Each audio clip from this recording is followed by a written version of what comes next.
Welcome to the Cons and Ferris High School Sports Show. I'm Jeff DiVeronica with Steve Bradley here with Victor Hockey, Class A Section 5 champion, headed into the regionals or state quarterfinals, if you will, against Orchard Park, 4 o'clock on Saturday at SUNY Brockport. And joining us, Coach Mike Ferreri, also a couple of heroes from the amazing game over Penfield, 4 overtimes, junior forward Jackson Guck and sophomore goalie Max Pitts. Steve Bradley, why don't you just give our audience a quick recap of the drama that ensued last Sunday? Well, Jeff, I've been watching Section 5 hockey for over 30 years, and I've seen 4 overtime games. I've never seen a game go 9 shootout shooters deep. So this truly was a game for the ages. 2-2, the score after basically, I think it was 81 minutes. It was 57 minutes and then 4 7.5-minute overtimes. So it was just so close, so intense, so evenly matched, and went to a shootout. Jackson the hero. He was the 9th shooter for Victor, buried it to send his team into this week, and Max just solid the whole game long. 49 saves, some really clutch opportunities. And Coach Ferreri, you've been around a while too. You've been to the top of the mountain in 2018. You've had a lot of close games. Your team lost in the sectional finals in triple overtime last year. Of all the games you've been involved with, where do you put this one?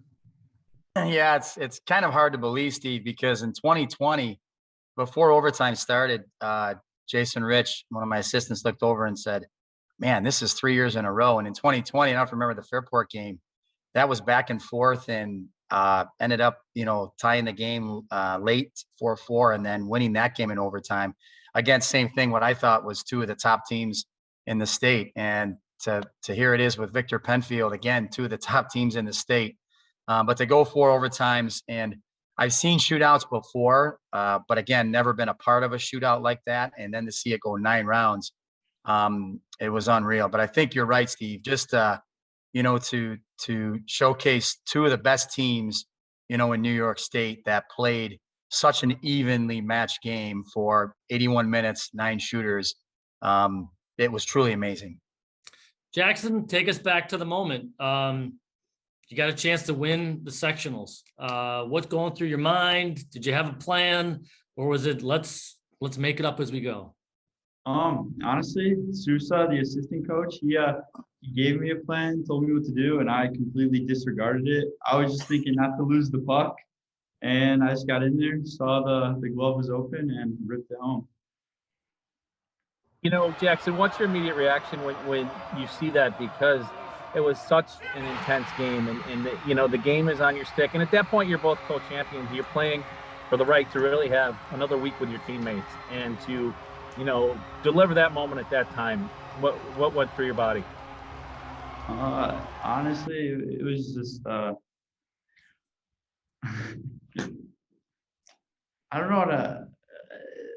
don't know. Can you repeat the question for me?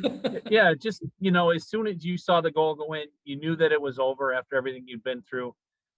You're moving on, and the other team, that played you evenly the whole day is turning in their uniforms the next day. I mean, after all that, and just your reactions to delivering in that situation. Yeah, I mean, honestly, it was kind of like relief came over us that game was finally over and that we came up on top, and it just felt great. Given the chance to go practice and skate with the senior boys a couple more times and get that opportunity to keep playing with them, it was awesome.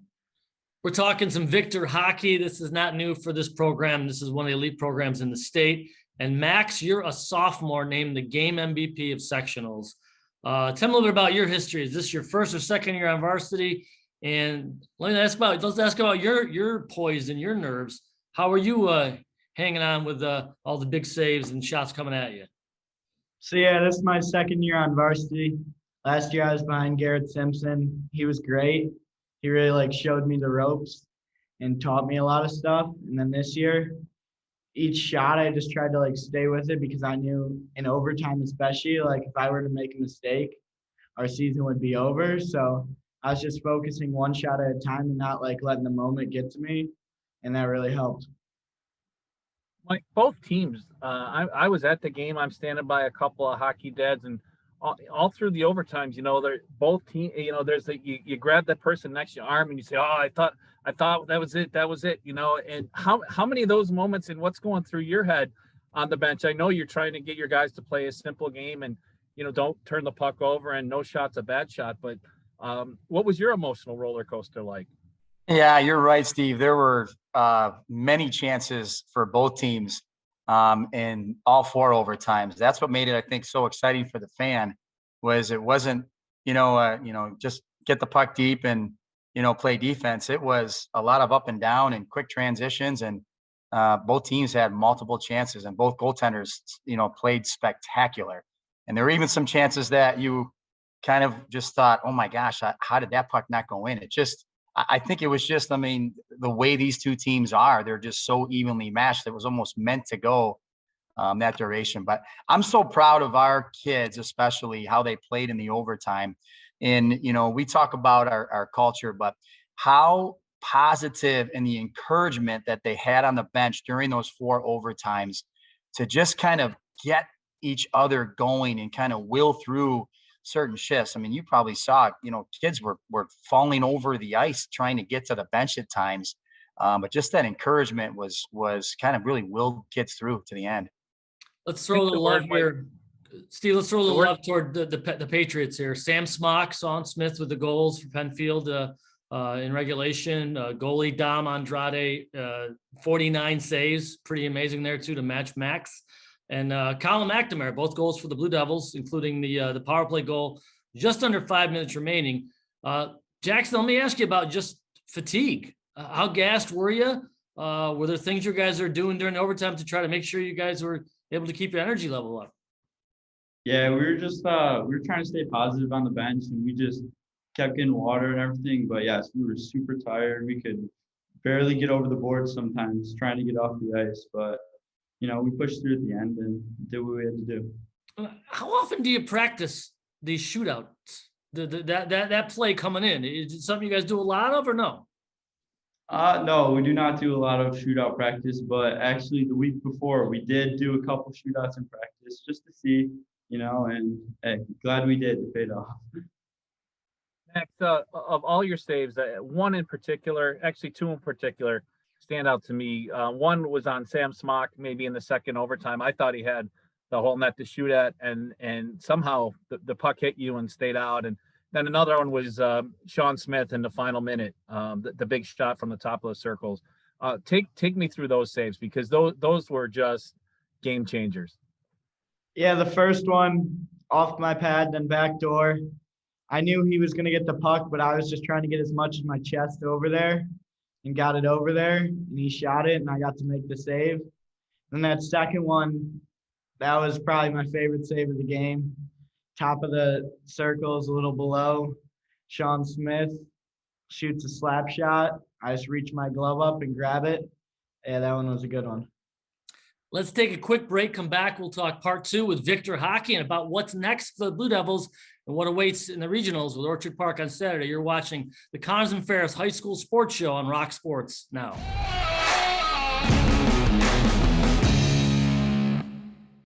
Looking for a used truck? Can you find one out of 350? At BobJohnsonAutoGroup.com, you'll find one. Love SUVs? 800 are waiting for you to take one home at BobJohnsonAutoGroup.com. Add 350 pre-owned sedans, and you've got a total of 1,500 used vehicles only at BobJohnsonAutoGroup.com. Bob Johnson's got your ride. Bob Johnson.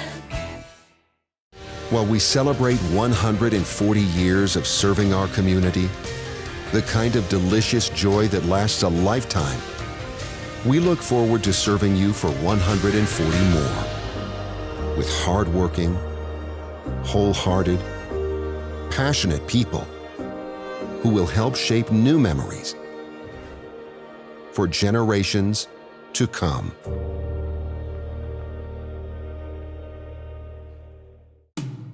When it comes to workers' comp, things can change quickly. The only way to make sure your rights are protected is to have a trusted, committed attorney on your side. An attorney who has devoted their career to helping injured workers. Someone to fight for the money and medical benefits you deserve. The only person on your side is the attorney at your side. Connors and Ferris, your workers' comp attorneys. The best three things here at McQuaid are definitely the sports, the brotherhood, and the service to community. I think that's a really big, important thing that McQuaid stresses, which is part of creating a better and great man. You definitely feel a connection with your fellow students here. It's being all guy school, you're able to relate to each other on a personal level, and everyone's very welcoming here with open arms and willing to be your friend.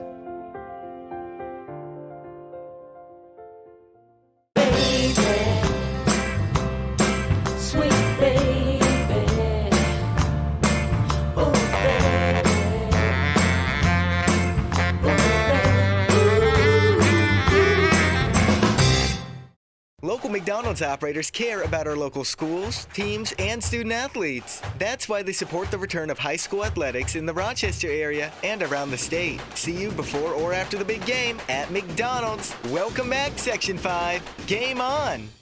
In these challenging times, our dedicated team at American Custom continues to provide top-quality installations to every customer. With guidelines and restrictions changing daily, we apply attention to every detail. You can trust our team to make sure the job is done right.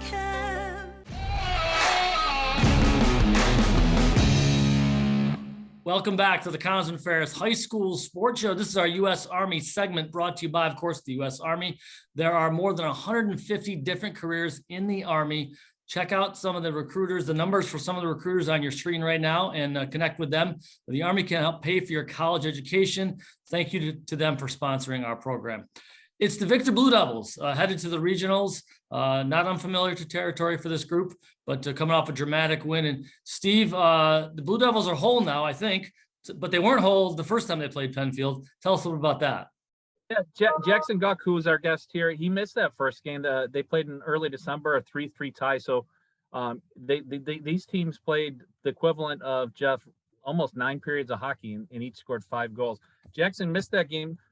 Injury, came back, played the last 9 games of the season and plus sectionals, 4 goals, 5 assists. Jackson, what happened early in the season that kept you out? Yeah, so I ended up breaking my leg actually, so that was quite unfortunate. What was the comeback like? I mean, a leg injury for a hockey player that can cost you some time. And what kind of shape were you in when you got back to the team? I definitely wasn't at 100%, but the support from all the boys and everyone just supporting me through it, it really helped me keep pushing to get back to where I wanted to be, and couldn't do it without everyone else. Okay, now you didn't break it in hockey though, right? How'd you break it? I unfortunately broke it in gym class. What do you do in gym class to break a leg? We were actually playing speedball, and some kid was just coming at me with a soccer ball, and we hit shins together, and I just got the worst end of it. Coach Ferreri's health and PE instructor along the way. What's your reaction when you hear one of your hockey guys gets dinged up in gym class?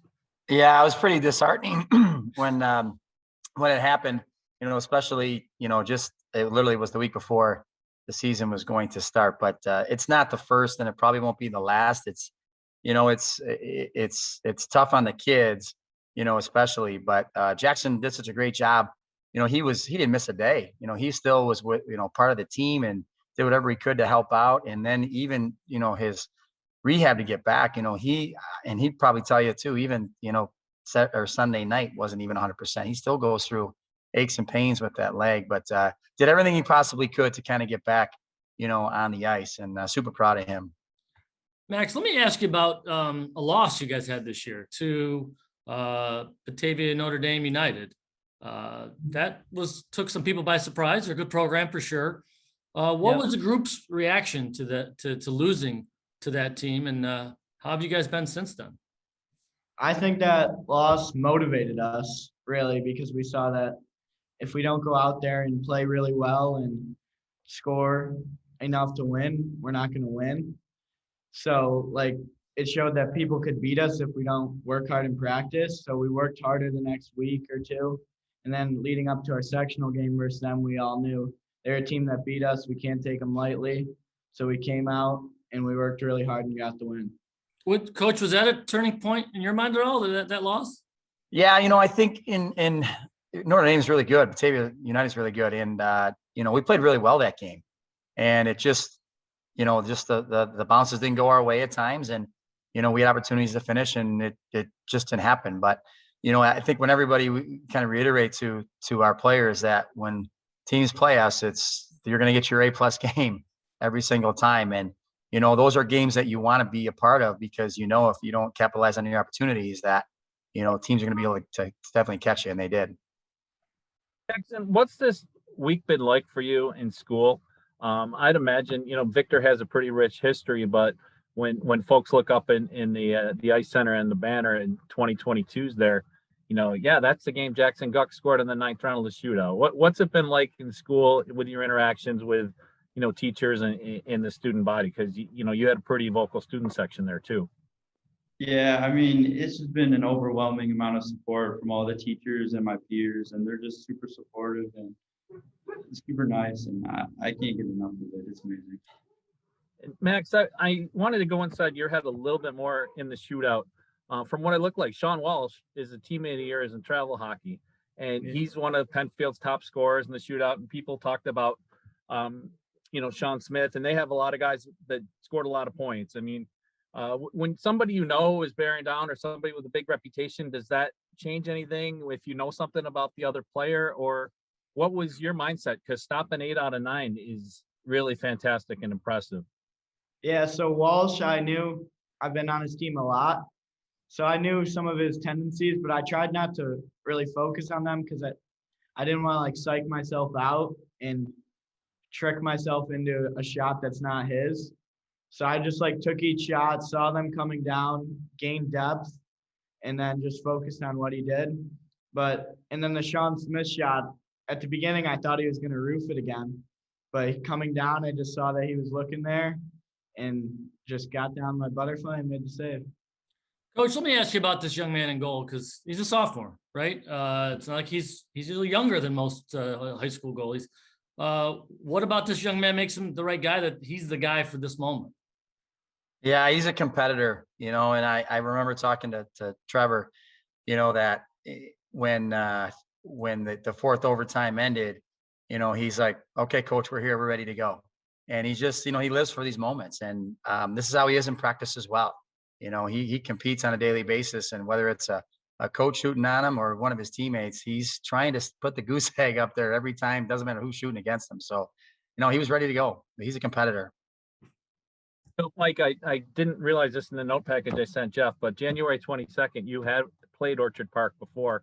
They got you 3-0 on your home rink. So what's an advanced scouting report a little bit on Saturday's opponent? Yeah, no, they're very good. I mean, they're 21, 22-0. I mean, there's no fooling that. Very good, very disciplined, very smart. They're a very smart hockey team. But playing them earlier, we struggled at times. We actually had some guys sick as well. So looking forward to a second chance. And I think, when you have that second chance against somebody, guys have a little bit more focus and know that, wait a minute, we have to make sure that we cross our T's and dot our I's because we don't know how many chances we're going to be able to get. Mike, you've been around a while, coming off such an emotional game as Sunday, where, obviously you got to celebrate that because those shields, they don't hand those out to everybody. What's the week of practice been like? Did it take a little bit of time? Did you give them 24, 48 hours to let it soak in and then refocus on Orchard Park? What's the mindset? Yeah, taking Monday off, I think, was big. I mean, it was planned if it was going to happen, but there was no way I think I could even get on the ice Monday after, the game that happened Sunday night. But, coming back on Tuesday and just, getting loose and talking about a basic game plan. And then yesterday we did a little bit more. And then today and tomorrow will really be our kind of focus practices going into Saturday. But it's nice having 4 days. Even at the end of the season, I know we like, kind of keeping things, back to back and let's keep going, and not taking days off. But when you get in these games, just from a preparation standpoint and a recovery standpoint, like guys are banged up right now. You know how hockey season is. It's a grind and guys' bodies are beat up. That's for sure. And they need a little bit of time of rest. Well, we wish you the best of luck in the regionals. Now we can openly root for Section 5 teams because we're us and they're them and all that. So good luck going after the Golden Ring boys all the way to the States. They're back. Masks are off. Hopefully your gloves are off and up in the air celebrating around 5:30 or so, 6 o'clock. Maybe not 4 overtimes this time at SUNY Brockport. So good luck to you, Blue Devils. Thanks, guys. Thanks for being on the show. Jackson and Max, appreciate it. Thank you. Thank you. Coach Ferreri, Thanks, guys. good to see you again. Best of luck to you. Thank you very much. Appreciate it. For Steve Bradley and our producer, Joe Brott, Jeff DiVeronica telling you to keep getting out there, supporting your teams. And thanks for watching us right here on the Connors and Ferris High School Sports.